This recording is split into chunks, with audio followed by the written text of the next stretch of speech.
tripping, but I still be in my zone. Yeah, I be tripping, but I done missed Molly with the shrooms. Look at me, bitch, I'm juiced. You ain't never living my shoes. You can tell a nigga what to do. Ballet park your feelings. Right now I'm feeling too loose. Right now I'm feeling too good. Look at me, I found my groove. Look at me, I found my move. Mary J gave me that. That you've been signing a paper. Man, the red tape, the legal system, the whole process. I mean, it's necessary. You know, you're running a business. You are a business, you know, as an artist. Exactly. Does it take any of the fun out of it, though? The fact that you have to deal with this new business aspect of your career, does it take away from the joy of making music? It does when I'm there. Like when I'm there signing a bunch of paperwork, or when I'm waiting, or the moment that it like is holding something up, that's when it takes away a little bit of fun from music. When you're like, damn, when I wasn't with anyone, or I was just dropping stuff, like, you know, it didn't matter. There was nobody to be like, hey, bro, don't do that, don't do this, don't. But at the same time, too, it's like, where do people get like that type of structure from? You know what I mean? Some people do have it on their own, but it's also about being real with yourself. Like, I could just drop a bunch of stuff like I always have, but it might not get me exactly the recognition that I want to have or what I'm looking for. It might not help me reach my exact goal. You know what I mean? And so sometimes, or not even sometimes, everybody needs a team. Whether your team be small, it might be a two-person team. It might be a 5-person team. It might be you might need a whole label full of people. And all right, I don't know, who knows? I don't think I need too much like that, but it is good to have somebody who like actually likes reading paperwork and actually likes looking at stuff. Like, they enjoy that. That's their enjoyment, is looking over the words and being like, nah, bro, this doesn't sound right. Redo this. Yeah, you're right. And like you said, it depends what your goals are, you know. Some people want to just make music, give it to their fans, and they're done. Some people want to have a tour. Some people want to have, you know, a whole catalog of whatever, you know. So it's good it's good to see the progression, you know, because I legit thought after Open Minded, like, oh, you know, Richard Wright, he's going to blow up and he's going to go on tour and he's going to just be out of here, right? But to see that you've been grinding and making music consistently since then, and it's just now paying off, like, that's crazy to see the dedication, you know, so props. Thank you, man. Thank you. I appreciate that, for real. Yeah, congratulations, man. That's freaking amazing. Thank you. Freaking Shouts out to Big Boy and everybody. For sure. iPhone 8, yeah, you can hit me late if it's about some money, I been up all fucking day playing 2K20, where my blunt at, where my clothes, where my hoes, where my bros, fuck the bullshit, I been chose. I need cash, I need more, multiply that bitch by 4. I don't ever need no diamonds, I been shining on my own. Look at my fashion, look at my passion, I pay taxes, bitch, I'm grown. I got ready, they got petty, I did this shit on my own. Android, iPhone, Kevin Gates. I'm still with that, though. I'm still with part 2 anyway. All right, no doubt. That's awesome. Yeah, I watch a lot of like Vlad TV, and I love how he'll release, you know, like 10 minutes here and 10 minutes there, and then you get the whole interview. So people like to see little chunks, but then also know that a big interview is coming. So off top, definitely. I learned something about you listening to one of your other interviews, and I assumed that Richard Wright was a stage name that you made up. But it's your real name. Yeah. Damn, yeah, it is. That's tight. You know what's funny about that? When I put out Mary Jane, even if you look on there right now, there's a couple people on there who would come on and like, well, first off, hold on, let me preface that by saying, before, Richard Wright was always one of those names where, like, when I was in school, if I had a black teacher who was any kind of woke, they would be like, oh, do you know who Richard Wright is? And I'd have to be like, yeah, you know, I had to read the books because my mom was black, she's a teacher, so I had to make sure I knew.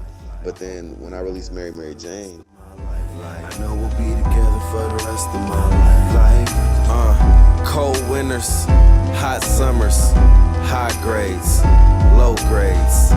Stress, that is a no way. Unless you're broke, then that is an okay. Let's listen to Coldplay and cop a little gin to mix with this OJ. Okay, gnarly, bro. Everything's that was the first time that there was like a bunch of like white people on there who were on there, and they were like, yeah, bro, I don't know what the fuck you're doing, naming yourself after Richard Wright, bro.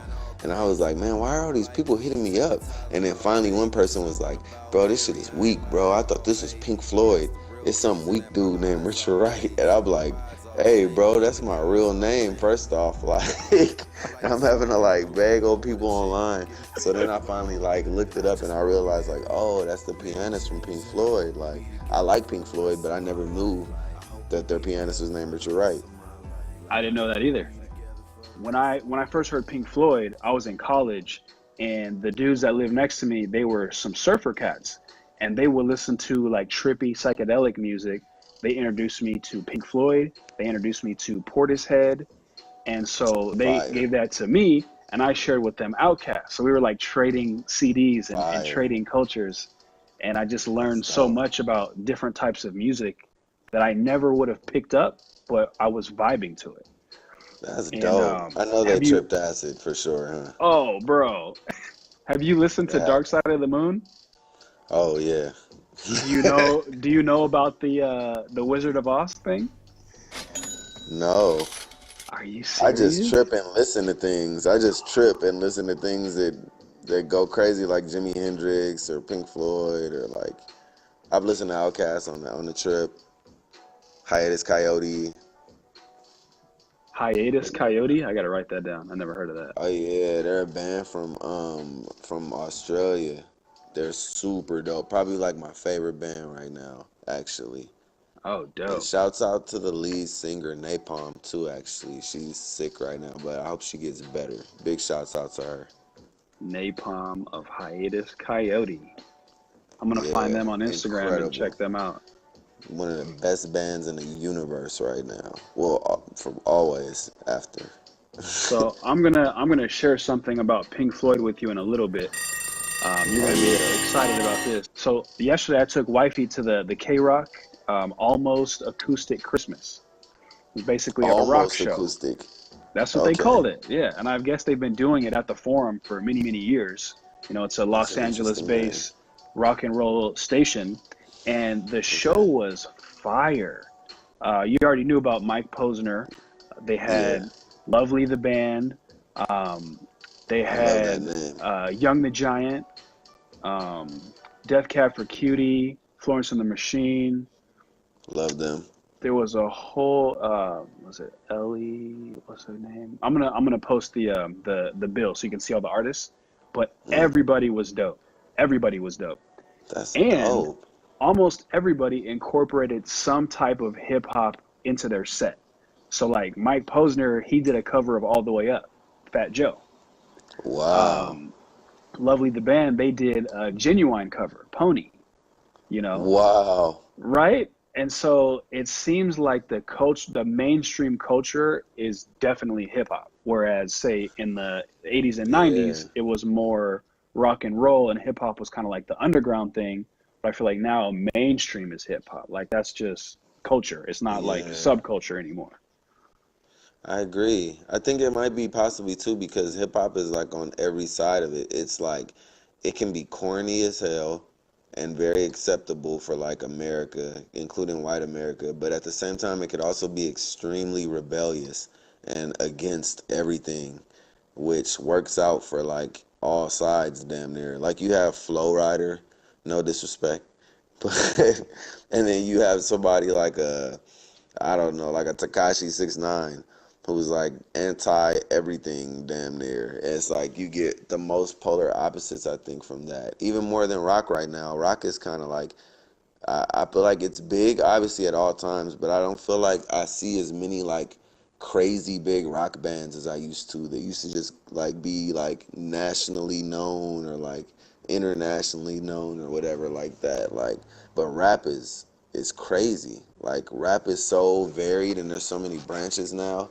and it's even Hmm. gotten to a weird point where like rappers make rock songs and people still call it rap, like Yeah. Juice World or something, like that's pretty much a Blink 182 song or something, but it's like it gets to be called rap because rappers can do whatever now. Like we can sing, we can do rock, we can do folk music, and it'll still be hip hop, Yeah. I feel like which I is feel kind of like tight. Donald Glover is a little bit partially responsible for that. Like you can Yeah, I be could a agree. rapper, singer, comic, actor, director, and it's all hip hop. It's all under that umbrella, it Yeah. seems like. And Yeah, I can definitely agree. I think Kid Cudi too. Kid yeah, Cudi definitely was like a genre bending person who kind of like he would hum on a whole track and be like, it's still hip hop somehow, but really that's like some folk music or something. Damn right? near.